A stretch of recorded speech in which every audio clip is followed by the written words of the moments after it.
اس کا حسن شیطانی صفات کا حامل ہے، اس کی آنکھوں میں سحر ہے، جسے دیکھ لیتی ہے وہ مصیبت میں پھنس جاتا ہے۔ وہ ضرور جادوگرنی ہے۔ کون خدا کے بندے؟ میں نے حیرت سے پوچھا۔ بننے کی کوشش مت کرو، میں پوجا کے بارے میں کہہ رہا ہوں، فراست نے سرد لہجے میں کہا۔ میں حیران نگاہوں سے اسے دیکھتا رہا، پھر میں نے ملامت آمیز لہجے میں کہا، فراست وہ ہندو ہے اور میں خدا کے فضل سے مسلمان، میرے اور اس کے درمیان ایسا کوئی رابطہ بھلا کیسے ہو سکتا ہے؟ فراست نے سنجیدہ نگاہوں سے مجھے دیکھا، پھر بولا، اگر ایسی کوئی بات نہیں ہے تو تم کالی موری کیوں گئے تھے؟ تمہارے خیال میں کیوں جا سکتا تھا؟ میں نے مسکراتے ہوئے پوچھا۔ بھائی ہمارے ذہن میں تو صرف یہی آتا ہے کہ تم اس کے حسن سے متاثر ہو گئے اور اس کے چکر میں مارے مارے پھر رہے ہو۔ میرا خیال تو یہ ہے کہ بلکہ تھا فراست کے چونکہ سری رام جی اور سلامت علی صاحب کے گہرے تعلقات ہے، بلکہ یہ بات بھی میرے علم میں آئی ہے کہ تمہاری دادی جان کی دعاؤں سے سری رام جی کے ہاں پوجا پیدا ہوئی تھی۔ ایسے حالات میں تم دونوں بہن بھائی بھی اس سے گہرے تعلقات ہوں گے، لیکن یوں لگتا ہے جیسے تم دونوں کے دل میں اس کے لیے کوئی قدورت ہے یا پھر نہیں، ایسی کوئی بات نہیں ہے مسعود صاحب۔ حقیقت یہ ہے کہ ہم لوگوں نے بچپن ساتھ گزارا ہے۔ پوجا بہت حسین ہے، اسے اپنے حسن پر بہت ناز بھی تھا، لیکن ہمارے لیے وہ صرف چاچا جی کی بیٹی تھی۔ ہم نے کبھی اس سے نہ بہت زیادہ حسین سمجھا اور نہ کوئی مختلف شے، مگر بس عجیب و غریب فطرت کی مالک ہے وہ، اور پچھلے کچھ عرصے سے تو اس کی کیفیت عجیب ہو گئی ہے، کسی کو منہ ہی نہیں لگاتی۔ لیکن ہمیں فراست نے جملہ ادھورا چھوڑ دیا۔ ہاں کہو، آگے کہو۔ نہیں، بس فرخندہ کا یہ خیال تھا کہ تم اس میں غیر معمولی دلچسپی لینے لگے ہو۔ دلچسپی تو میں اس میں لے رہا ہوں فراست۔ کیوں؟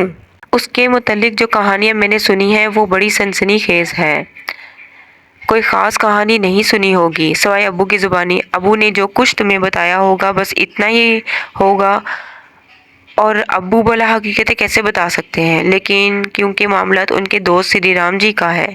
اچھا، اور کچھ حقیقتیں بھی ہیں؟ ہاں ہیں، بہت سے لوگ جانتے ہیں، مگر مجھے معلوم ہے کہ یہاں چندوسی میں تمہاری ملاقات ہوئی ہی کتنے لوگوں سے ہے۔ کیا کہانی ہے فراست؟ مجھے بتاؤ۔ کوئی طویل کہانی تو نہیں ہے، بس یوں سمجھ لو کہ گووندا اور اس کا خاندان ہندوؤں کی زبانی میں نیچ ذات لوگوں کا خاندان ہے۔ گووندا کے ماں باپ سری رام جی کے نوکر تھے۔ گووندا خود بھی بچپن سے سری رام جی کی چاکری کرتا رہا تھا اور اسی دوران اسے پوجا سے محبت ہو گئی۔ پوجا بھی سب کچھ بھول کر کہ وہ نیچ ذات ہے یا اونچ ذات، اس سے محبت کرنے لگی۔ اب یہ کوئی ایسی بات تو نہیں تھی۔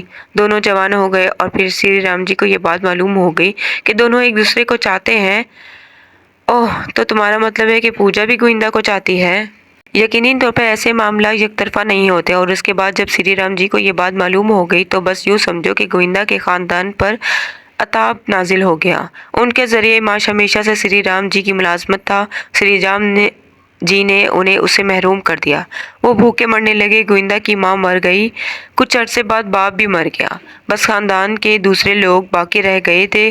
خود گووندا کی حالت بھی بہت زیادہ خراب تھی۔ سری رام جی نے جب اسے پوچھا کہ کیا یہ سچ ہے کہ وہ پوجا کو چاہتا ہے تو اس نے سچائی کا اظہار کر دیا۔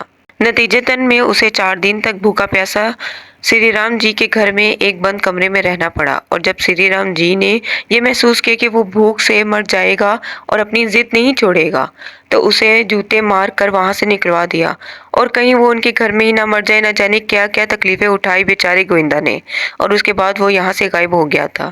پھر اس نے کیا کیا یہ اللہ ہی جانتا ہے۔ واپس آیا تو وہ شیطان کے مقابلے میں شیطان بن چکا تھا۔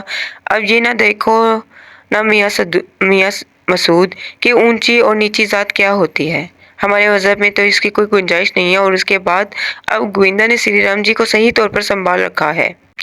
پوجا خود کچھ نہیں کہتی، نہیں، وہ پاک باز خاتون بس خاموش رہتی ہے، ہر ایک سے ملنا جلنا بات کرنا چھوڑ دیا ہے، سری رام جی سے بھی کوئی شکایت نہیں کرتی، اور جو کچھ وہ کہتے ہیں وہ کرنے پر آمادہ ہو جاتی ہے۔ لیکن یہ سب دکھاوا ہے، حقیقت یہ ہے کہ وہ بھی گووندا کی سازش میں شریک ہے۔ کمال ہے، کمال ہے، میں نے کہا، اور اس کے بعد خاموش ہو گیا۔